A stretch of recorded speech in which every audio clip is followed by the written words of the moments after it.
Au cœur de la capitale technologique de l'Inde, Bangalore, une congrégation adventiste en expansion mêle le mode de vie technologique effréné à la croissance spirituelle. Passant de salle de classe provisoire à un nouveau bâtiment d'église, elle répond aux besoins d'une communauté en pleine croissance et d'une jeunesse enthousiaste engagée dans l'évangélisation.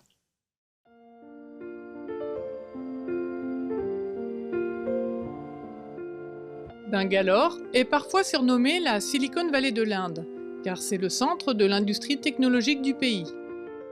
De grandes sociétés technologiques multinationales y ont établi leur siège. Et Bangalore abrite des institutions d'ingénierie et de recherche de premier plan. La création d'une assemblée religieuse a été difficile, mais un nouveau groupe de croyants a vu le jour sur le campus d'une école adventiste.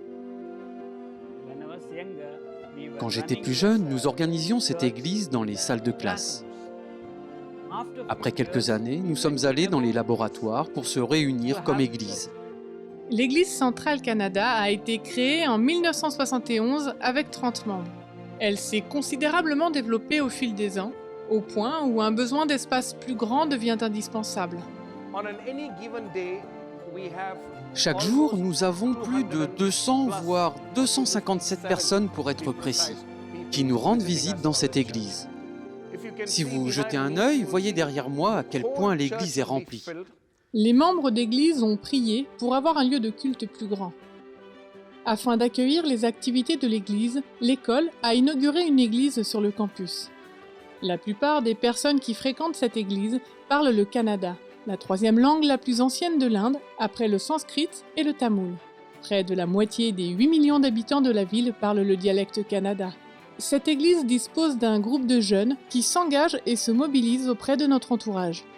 Il est très difficile de les garder dans l'église.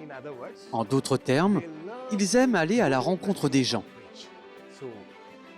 Il était donc temps pour nous de mettre les choses en pratique, partager ce message de l'Évangile. Nous y sommes donc allés, nous leur avons rendu visite. Nous avons vécu un bon nombre d'activités avec eux, c'était unique. Ils ont adoré ce que nous leur avons proposé. Ils ont découvert que quelqu'un était là pour s'occuper d'eux. Et je suis sûr que grâce à cela, ils vont rentrer en contact avec le Christ.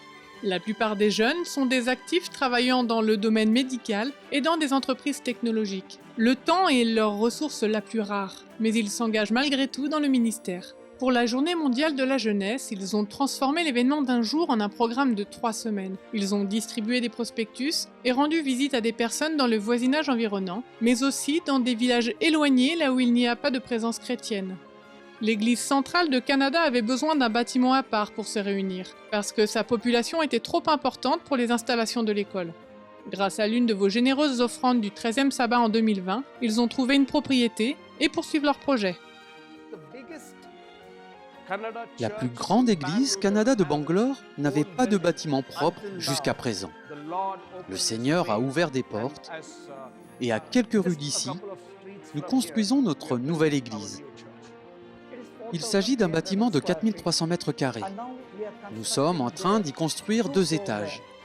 Le rez-de-chaussée sert de parking, le premier étage est une église et le deuxième est un balcon. Au total, cette église pourra accueillir entre 400 et 450 personnes.